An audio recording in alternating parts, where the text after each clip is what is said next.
আমাদের প্রধানমন্ত্রী শেখ হাসিনা যদি ৭৬ বছর বয়সে ৯৯.৩ বিলিয়ন ডলার নিয়ে মোদির কাছে যাইতে পারে, তাহলে আমার প্রশ্ন, আমাদের দেশের মেয়েরা কি আরে নিজের বাপের টাকা নিয়ে বিএফ এর কাছে আসতে পারে না?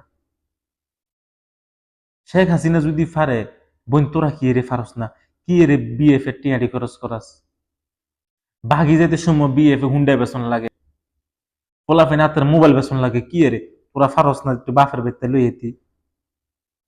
সব খান দিয়ে শুধু তোরা পোলাইন রে গুয়া মারা দিবি। শিখ, শেখ হাসিনার থেকে কিছু শিখ। তোরা তো ৭৬ বছর বয়সের মহিলা যদি পারে, তোরা কি রে পারস না? তোরা তো জুতা দিয়ে ফেরানোর দরকার। আবার রাইত হলে ফেসবুকে যে স্ট্যাটাস দেস ছেলেরা ভালো না, কি আরে ছেলেরা ভালো না? শেখ হাসিনা যায় নাই মুদির গেছে, তোরাও চলে ছেলের বাড়িতে, ছেলের হলে বাকি গিয়া। শেখ হাসিনা যদি পারে, তোরা কেন পারস না? আপডেট হ বোন, একটু আপডেট হ।